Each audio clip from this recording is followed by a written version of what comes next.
Des pas dans le désert. Des pas qui ont changé le monde. Il y a 2000 ans, un prédicateur juif ambulant apparaissait en Palestine. Il prêchait le renouveau et l'amour. Il serait exécuté, mais son message survivrait.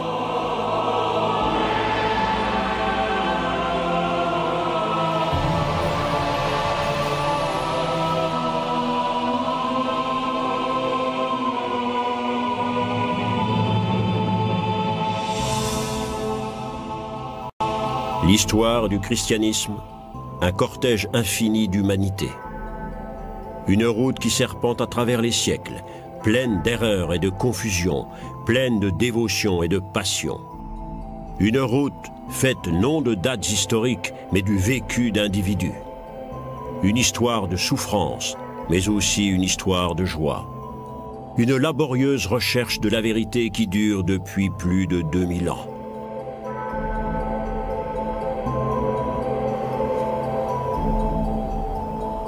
Au cours des 15e et 16e siècles, l'Église devait faire face à sa plus pénible épreuve.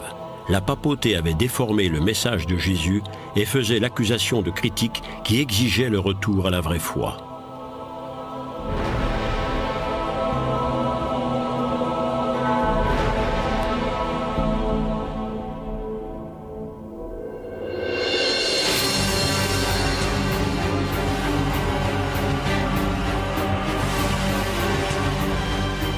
Au XVe siècle, l'un de ces critiques réclamant une réforme s'appelait Jan Hus.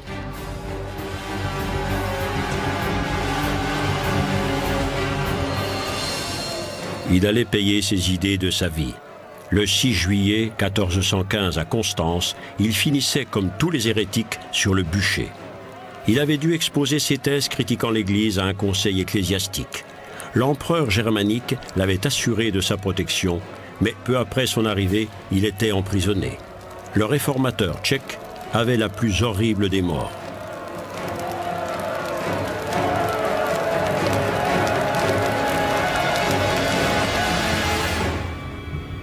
Jan Hus, dont le nom en tchèque signifie « loi », aurait selon la légende proféré à la foule ces derniers mots. « Aujourd'hui, vous rôtissez une oie, mais un cygne viendra pour vous chanter une autre chanson. » 100 ans plus tard, dans un bureau de Wittenberg, Martin Luther, moine de l'ordre des Augustins, couchait sur papier ses 95 thèses. Il y exposait dans les grandes lignes ses idées très personnelles sur le rôle de l'Église, s'en prenant particulièrement à la vente d'indulgences. Ce même soir, dit la légende, Luther allait placarder ses thèses sur les portes de la chapelle du palais de Wittenberg.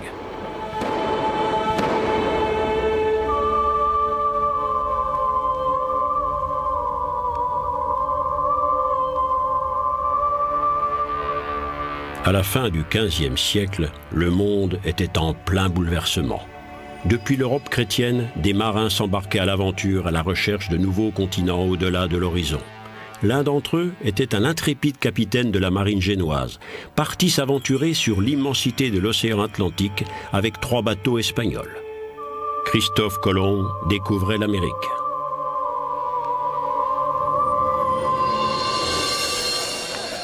En dépit de toutes ces sensationnelles découvertes, la vie quotidienne s'articulait toujours sur de vieux concepts et les coutumes. L'ordre médiéval était sous la coupe du pape et de l'empereur. Les thèses de Luther frappaient l'opinion comme une bombe incendiaire. Les masses réalisaient la vérité sur la pratique courante des indulgences, le commerce des péchés, et elles se mettaient à attaquer l'autorité du pape. L'indulgence, la remise des péchés moyennant espèces sonnantes et trébuchantes, était devenue pratique courante à cette époque. La crainte de l'enfer ou du purgatoire portait les individus aux extrêmes. La recherche du salut éternel, tel était le terreau dans lequel allaient s'épanouir tous les dogmatismes, avec leur cortège de chasses de sorcières et de diableries en tout genre. L'Église n'avait qu'à se pencher pour y cueillir ses bénéfices.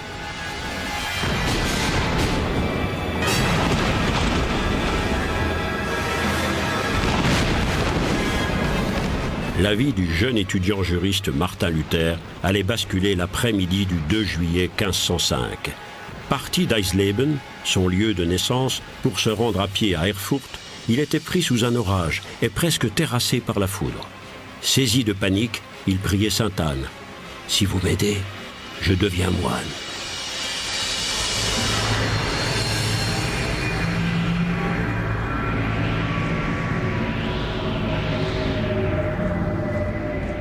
L'expérience de l'intimité de la mort bouleversait tellement Luther qu'il tournait le dos à son ancienne vie. Rentré au monastère augustin d'Erfurt, il promettait à l'instant de servir Dieu à jamais. Ironie de l'histoire, Luther prêtait serment à l'ordre à côté de la pierre tombale, sous laquelle reposaient les restes de Johannes Zacharias, l'homme qui avait envoyé Jan Hus au bûcher.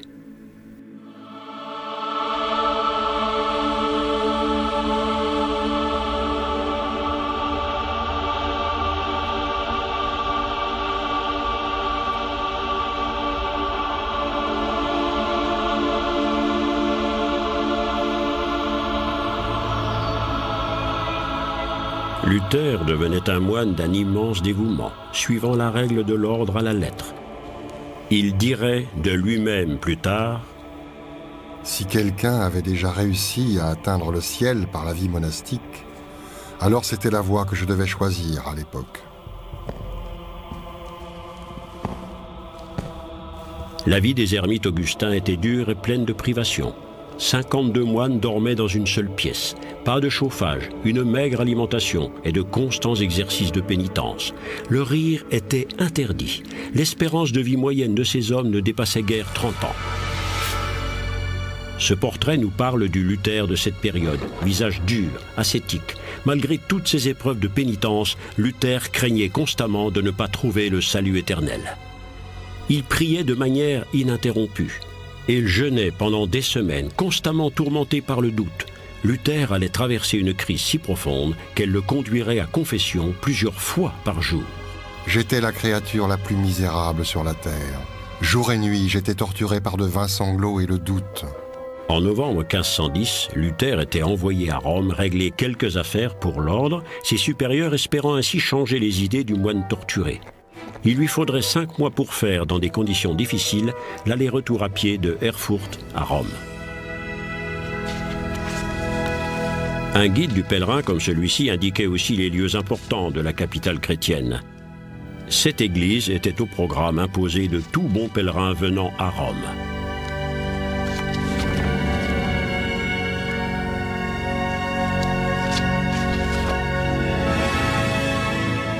Arrivant à pied du fin fond de ces provinces allemandes, le moine de la pauvreté éprouvait un choc en arrivant à Rome, capitale du catholicisme, de la papauté, des arts et de la culture.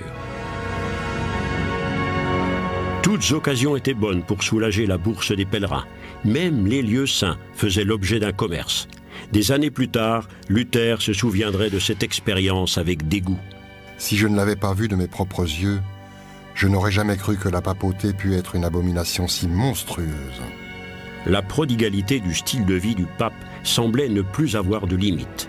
La nouvelle église de Saint-Pierre était en construction. Nouvelle merveille du monde d'un point de vue architectural, elle n'était que vanité aux yeux du moine augustin. De ce monde, il ne connaissait que la petite ville de Wittenberg sur l'Elbe, une vie à l'exact opposé de celle de Rome. C'est là que Luther avait une chaire d'enseignement d'études de la Bible à l'université nouvellement fondée. Loin d'être ce moine insignifiant que Rome ne prenait pas au sérieux, le docteur Martin Luther était un savant théologien.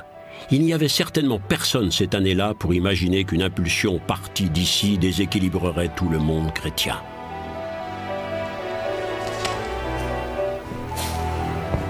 La découverte de Luther était une prise de conscience révolutionnaire. Le salut ne peut venir que de la seule foi en Dieu, et non de ce qu'un homme peut accomplir. Avec la mort sacrificielle du Christ sur la croix, Dieu tendait à l'homme la main de la réconciliation. Dieu n'était plus répressif ou vengeur, mais charitable et gracieux. Une image divine, telle que la voyait Luther dans les épîtres de l'apôtre Paul, celui qui aurait désavoué la pratique des indulgences. Pour Luther, les gens qui croyaient en Jésus-Christ étaient bénis de Dieu, non pas en achetant leur place dans le ciel avec des certificats, mais par la seule croyance dans ce crucifié. En chair, Luther proclamait « sola fide ». Par la foi seule, l'homme est l'élu de Dieu.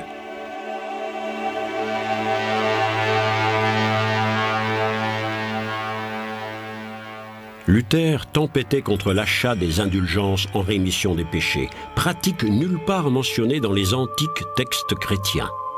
Une indulgence achetée et payée n'était pour lui rien d'autre chose qu'une tromperie frauduleuse et l'œuvre du malin.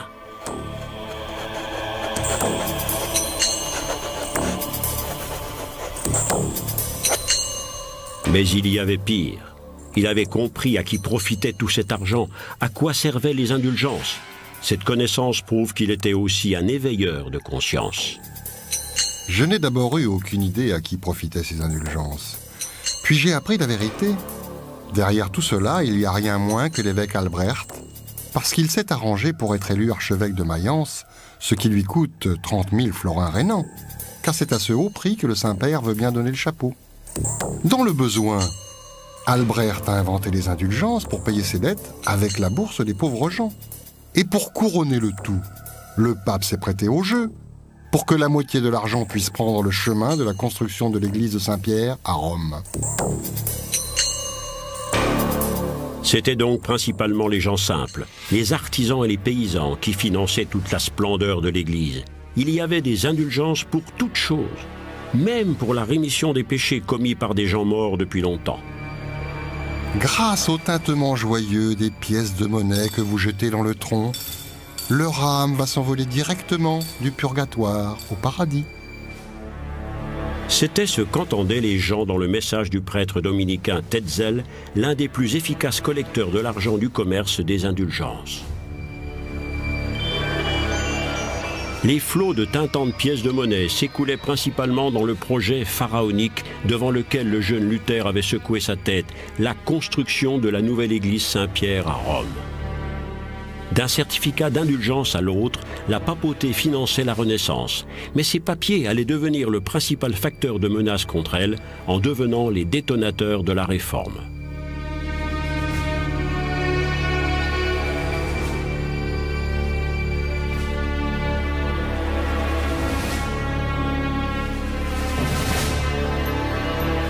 C'est une invention technique du début du XVIe siècle qui allait permettre la propagation des idées de la Réforme.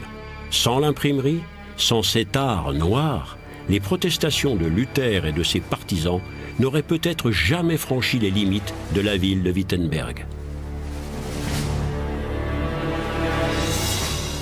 De simples lettres de métal, assemblées pour écrire des pensées, des idées révolutionnaires, des explosifs spirituels, permettaient l'impression immédiate de nombreux exemplaires distribués dans tout l'Occident chrétien.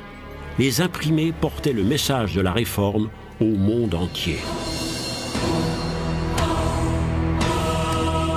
Les gravures sur bois illustraient les textes, caricaturant les adversaires, la papauté et ses cardinaux.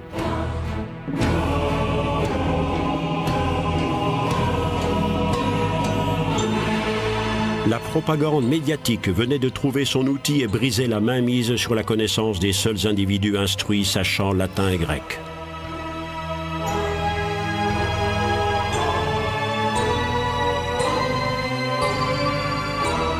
Aucune tâche n'était impossible aux sculpteurs des tampons de bois. Le pape y était souvent représenté comme le monstre de Rome, monté sur un âne. De leur côté, les adversaires de Luther ne se privaient pas de publier des brochures diffamatoires et des caricatures. La dispute théologique utilisait les moyens les plus modernes.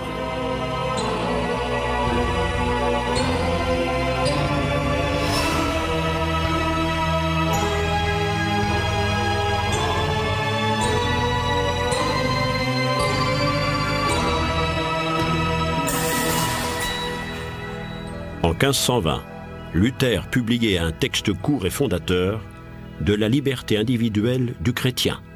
Sa toute première phrase était source d'encouragement pour ses partisans. Une personne chrétienne a pouvoir sur toute chose et n'est soumise à personne. Le pape exigeait que le moine indocile lui soit livré immédiatement mais le prince de Saxe et grand électeur Frédéric le Sage refusait. La légende veut qu'un moine envoyé de Dieu apparut dans un rêve du grand électeur.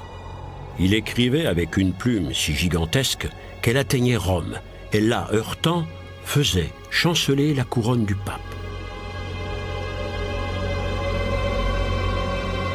Les thèses de Wittenberg étaient le point de départ d'un éboulis de pierrailles qui finirait en avalanche. On dit que Luther lui-même était épouvanté par l'écho que rencontraient ces thèses. Lui qui, en réalité, n'avait cherché qu'à déclencher l'étincelle d'une discussion entre théologiens, se retrouvait devant un feu d'artifice. Il avouerait plus tard son inquiétude en disant « Tous ces chants couvraient ma voix. » Un événement politique allait venir en aide à Luther. Le procès que le pape avait intenté contre lui ne pouvait se poursuivre car l'empereur était mort. Mais avant même que le corps de Maximilien n'ait rejoint dans la splendeur et le cérémonial son tombeau dans l'église de la cour à Innsbruck, un conflit embrasait sa succession. La politique de haut niveau a d'autres soucis que de faire taire un moine. Luther faisait alors bonne utilisation du temps qui lui était donné. Il prêchait et enseignait. Des savants arrivaient à Wittenberg, venus de l'Europe entière, transmettant l'impulsion de la réforme vers la Scandinavie, les Pays-Bas, l'Angleterre et la Suisse. Au début de l'année 1522, Zwingli faisait avancer la cause de la réforme à Zurich. À Genève, c'était Jean Calvin qui réformait radicalement la ville dans les années 1530. Que ce soit à Genève, Zurich ou Wittenberg, la réforme poursuivait toujours le même but. Une église réformée dans laquelle rien ne pourrait contredire sa mission de base, prêcher la grâce de Dieu. Mais des différences apparaissaient très vite entre tous ces réformateurs. Ulrich Zwingli critiquait le concept de la Sainte Communion selon Luther. Cette querelle allait scinder les réformateurs en deux camps. Notre Seigneur Jésus-Christ, la nuit où il fut trahi, prit du pain et après avoir remercié Dieu, le rompit, le donna à ses disciples et dit « Prenez et mangez, ceci est mon corps. » La Sainte Communion est le rituel central de la liturgie chrétienne depuis les origines de cette religion. La mémoire du dernier repas que Jésus prit avec ses disciples. Le vin et le pain, symbole premier pour le sang et le corps du Christ.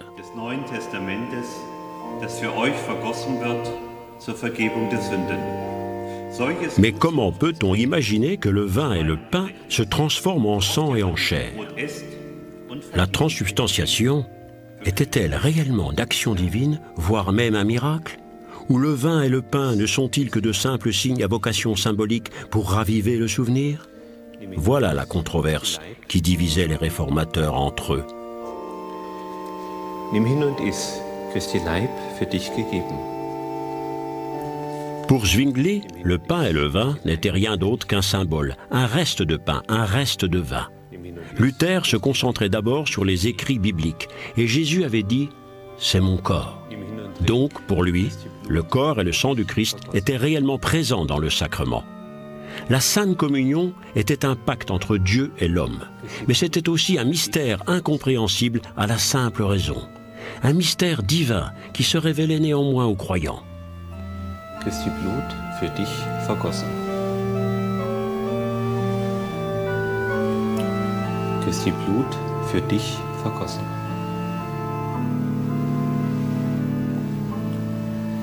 Christi Blut für dich vergossen.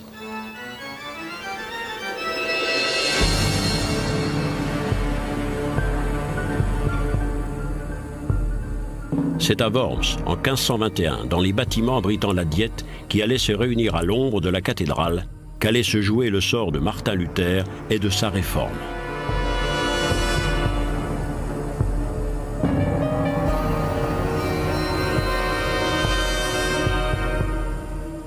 La Diète était une impressionnante réunion au sommet de tous ceux que l'Empire romain germanique comptait parmi les puissants.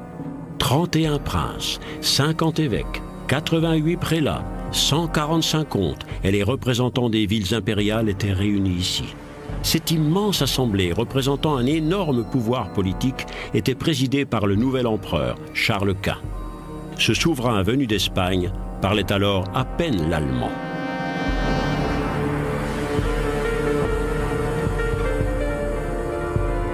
Pendant plusieurs mois, ces princes allaient discuter chaque point concernant l'avenir de l'Empire, y compris un sujet que l'empereur considérait comme marginal, faire taire le moine Martin Luther que le pape avait déclaré hérétique. Devait-on néanmoins lui accorder l'occasion de défendre ses idées ici, face au monde entier ?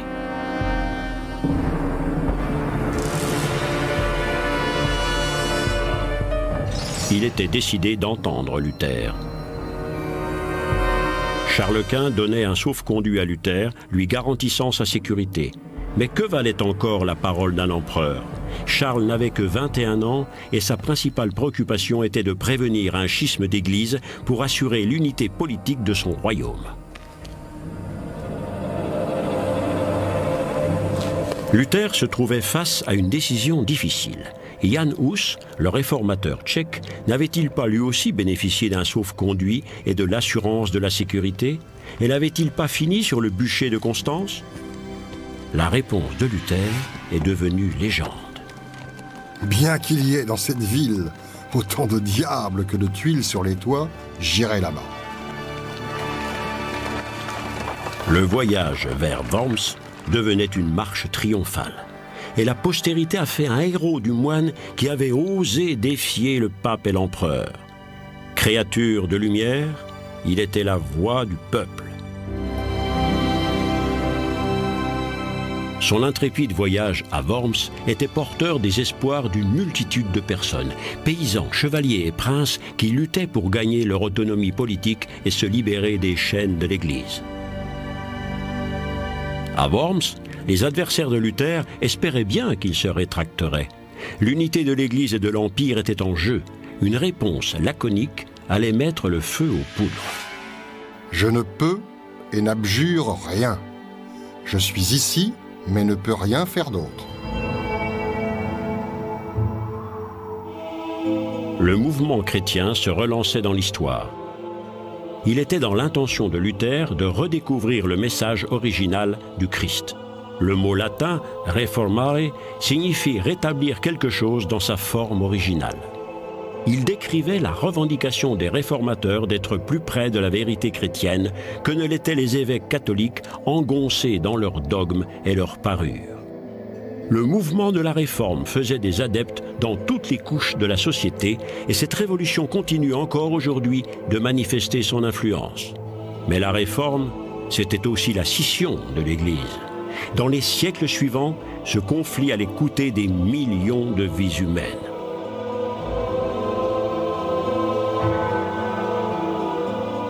Le fait que des intentions aussi pieuses que celles qui motivaient Martin Luther puissent mener à des guerres aussi sanglantes est une des expériences les plus douloureuses dans l'histoire des religions. C'est une des pires contradictions que tous les croyants du monde ont un jour ou l'autre dû affronter ces travers de l'histoire.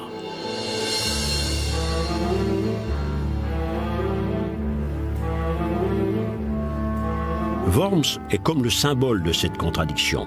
Ce qui se passait ici en avril 1521 réveillait de nombreux espoirs, en même temps qu'une féroce résistance. L'audition de Luther devant l'Assemblée de la Diète allait rester pour la postérité comme un acte héroïque, et ses ennemis catholiques de mornes adversaires. Mais qu'en est-il vraiment ?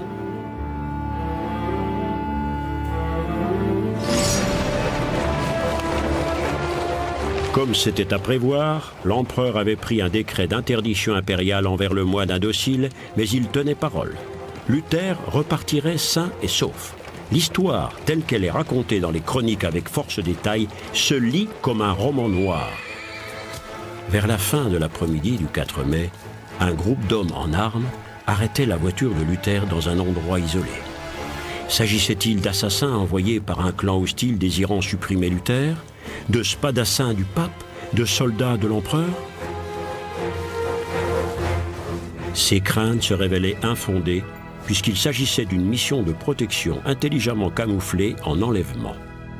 Sur ordre de l'électeur de Saxe, Luther venait d'être mis à l'abri pour sa propre sécurité. Le peuple s'inquiétait. Ulrich von Hutten, le représentant de la noblesse libre, offrait publiquement son soutien à Luther, fût-il encore vivant. Mais personne ne savait rien de la situation de Luther, pas même dans les cercles de la noblesse impériale. Les rumeurs enflaient. Le secret de l'affaire de Luther était parfaitement gardé.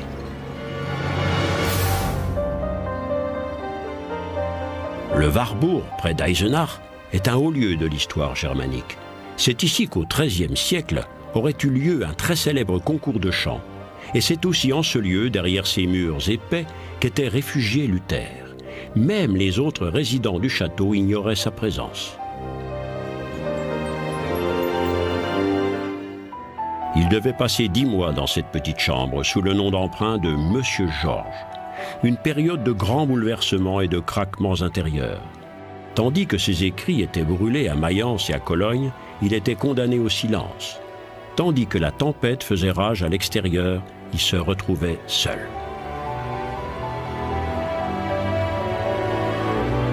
Il dirait plus tard qu'il avait été jeté au-devant de 1000 diables dans cette solitude sans but. Il mangeait, buvait et dormait trop. Mal à l'aise et vidé, il errait dans ces interminables couloirs, ce désert, comme il l'appelait. Son seul exutoire, il le trouvait dans l'écriture, mais c'était insuffisant pour soulager son malaise. Il s'était laissé pousser la barbe et avait échangé sa bure pour une veste plus noble. Il commençait à traduire en allemand les psaumes et le Nouveau Testament.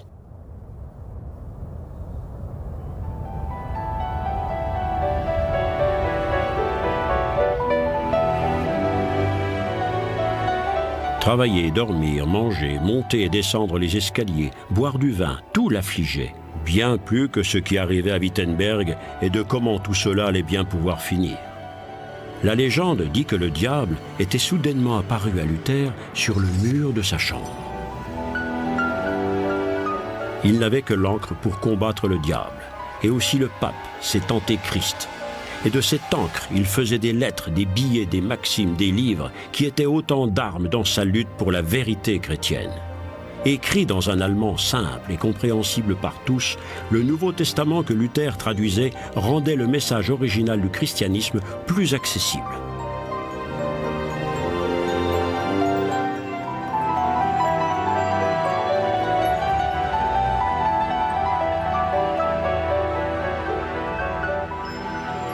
La traduction de la Bible de Luther devenait un des plus gros tirages de la toute nouvelle industrie du livre. Les 3000 premières copies se vendaient comme des petits pains. Le style de Luther et sa syntaxe allaient marquer la langue allemande plus qu'aucun autre livre.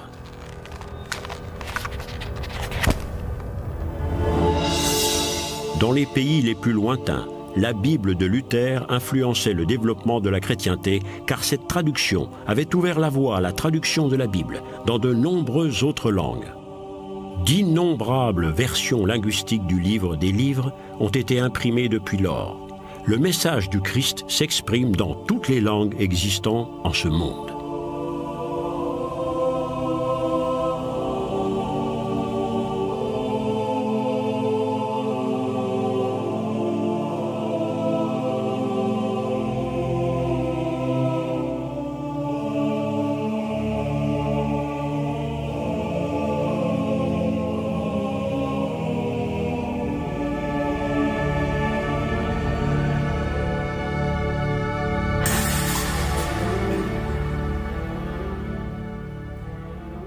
Le Verbe est au cœur de cette foi renouvelée, dans la Bible bien sûr, mais aussi le Verbe exprimé en chair par le sermon.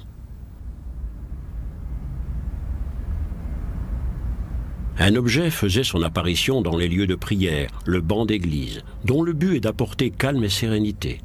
Les participants doivent pouvoir se concentrer sur les mots, sur les sermons. L'église n'était plus un lieu strictement spirituel, elle devenait amphithéâtre. Le rituel s'effaçait, le verbe commençait à retrouver sa signification.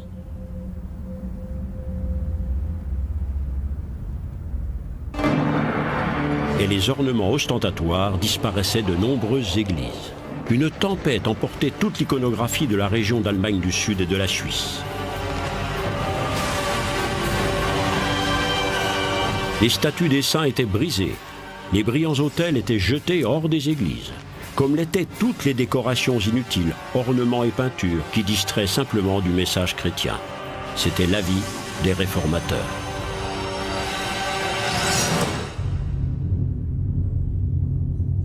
La Réforme amenait dans son sillage les prémices d'une explosion révolutionnaire, particulièrement dans les lieux où régnait déjà une certaine agitation sociale.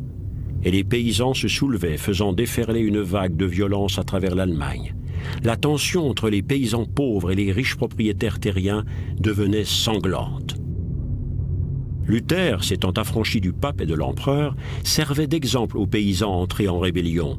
Lui, cependant, se dissociait de ces hordes de maraudeurs avec ces mots « Vous, les seigneurs, battez les paysans à mort comme des chiens enragés dès que vous pouvez leur mettre la main dessus. »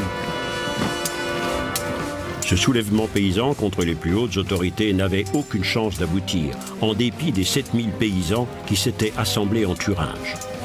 Tous ces bras volontaires n'étaient que très peu et faiblement armés, avec des faucilles, des fléaux, des gourdins et des haches. Mais ils avaient dans leur rang un homme qui allait se faire leur chef de guerre. Les pamphlets de Thomas Münzer appelaient ouvertement à la rébellion. Ce sont ces excellents messieurs eux-mêmes qui ont fait que les pauvres gens s'opposent à eux.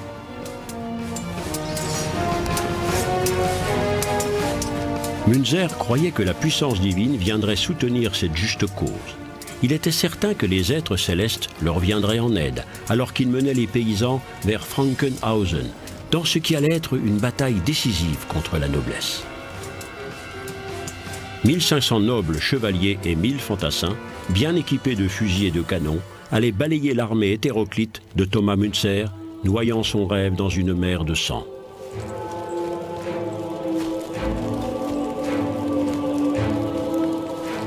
L'intervention céleste des archanges ne s'était pas produite.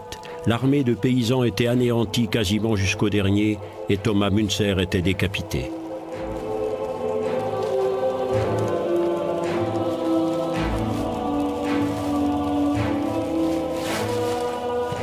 Luther était persuadé de sa responsabilité dans ce massacre. Il exprimait son regret par ces mots. « Moi, Martin Luther, ai tué tous les paysans de l'insurrection, car je les ai appelés à se laisser battre à mort.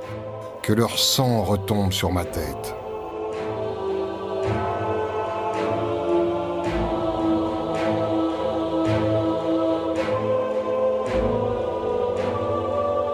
Luther aurait pu empêcher la Réforme de descendre si bas avec les paysans.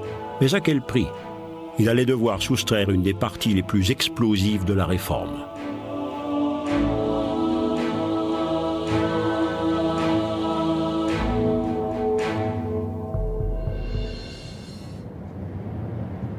Seule, la foi en Dieu permettait de passer ces temps troublés.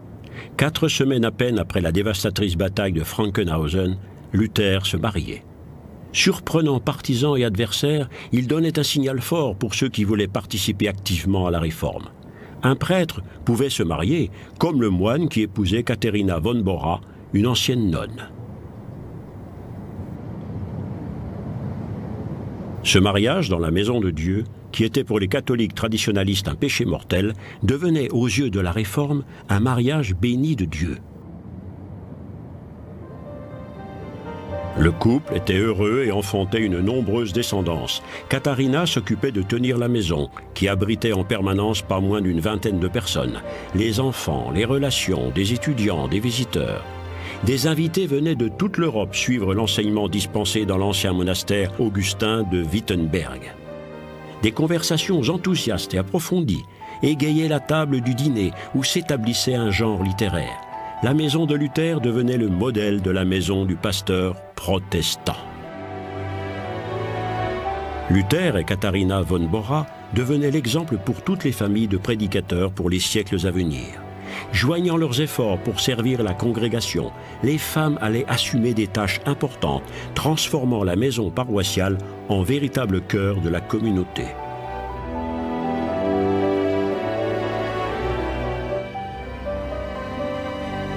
Luther, toujours critiqué, pouvait néanmoins continuer son travail en toute sécurité avec la bienveillance de son protecteur.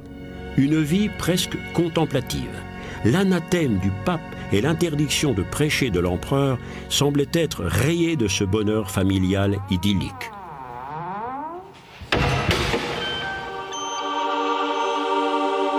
À l'extérieur, la réforme s'étendait et s'installait de plus en plus solidement. Les règles de la congrégation étaient couchées sur papier et le premier livre de cantiques évangéliques était imprimé. À peine 10 ans après la publication des 95 thèses, 1/5 des habitants de l'Empire avouaient être pratiquants de la foi réformée. Mais la grande confrontation entre protestants et catholiques restait à venir.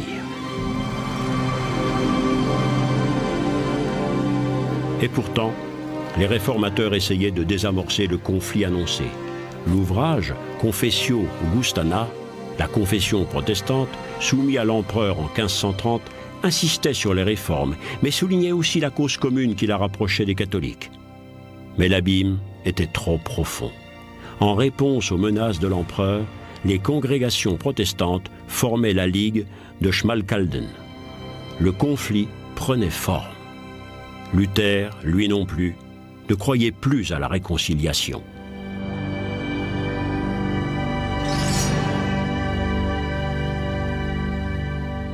Il authentifiait maintenant tous ses écrits personnels d'une rose. La rose de Luther certifiait l'authenticité et la qualité de la réforme.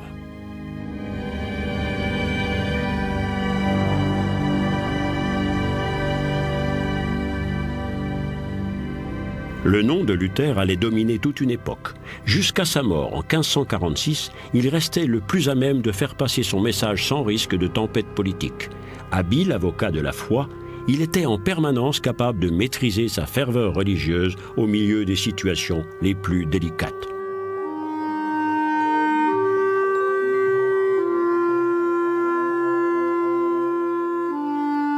Le docteur Martin Luther n'allait pas mourir par l'épée, ou comme Jan Hus sur le bûcher, mais plus paisiblement dans son lit à l'âge de 62 ans.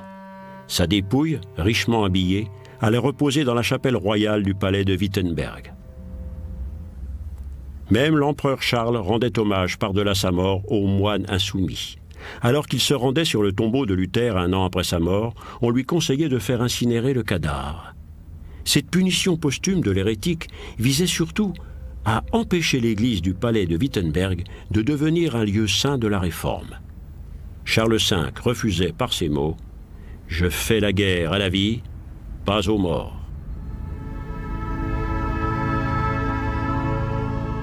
Luther n'allait pas vivre assez longtemps pour voir les guerres de religion.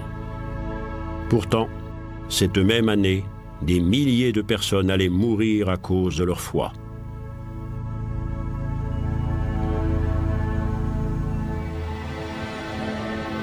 La Ligue protestante de Schmalkalden fédérait les puissances militaires du centre et du nord de l'Allemagne.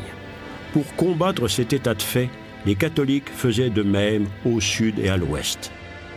Les deux forces s'affrontaient sur l'Elbe en 1547 lors de la bataille de Mühlberg.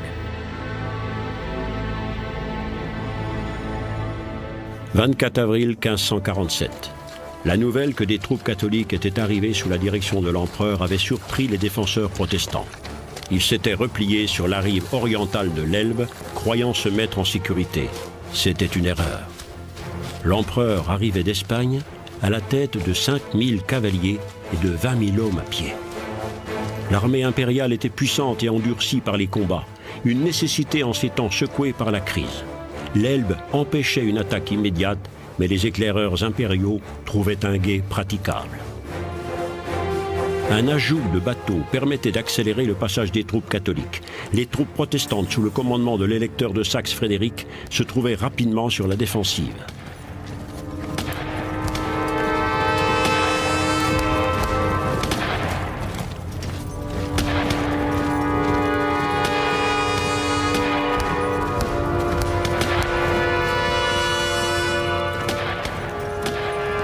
Des milliers de soldats mouraient au nom de leur vérité chrétienne. Ils étaient les premières victimes d'une lutte religieuse qui allait être sanglante.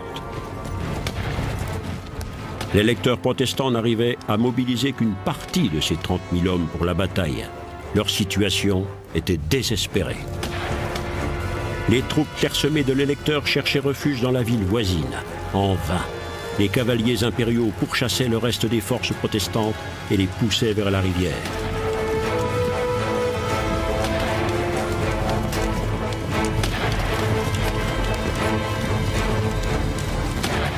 En fin d'après-midi, la bataille connaissait son épilogue.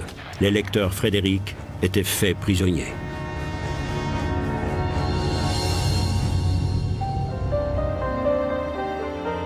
Une stèle commémore la capture du chef protestant.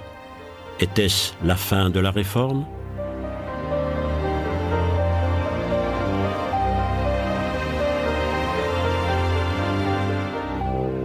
La Réforme luthérienne était vaincue militairement. Mais les espérances qu'elle avait éveillées, les changements qu'elle avait provoqués allaient rester. L'esprit de la Réforme ne pourrait plus être chassé des foyers populaires, ni avec des arguments, ni surtout par les armes. Aujourd'hui, des tournesols poussent sur l'ancien champ de bataille.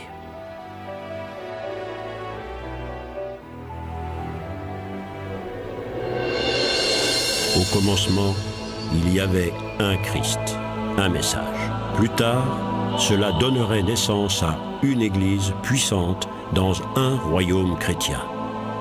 Mais avec le temps, le christianisme se divisait. Les combats sanglants entre frères chrétiens étaient devenus la réalité douloureuse pour tous ceux qui croyaient profondément au message de Christ, un message d'amour. Trop souvent, depuis la naissance du christianisme, c'est le pouvoir politique appuyé sur ses militaires qui s'était mêlé du sens à donner à la vérité chrétienne. Les guerres religieuses en étaient l'aboutissement logique. Elles seraient les tragédies qui allaient assombrir l'horizon chrétien à l'aube des temps modernes. L'apaisement et la lumière seraient longs à revenir.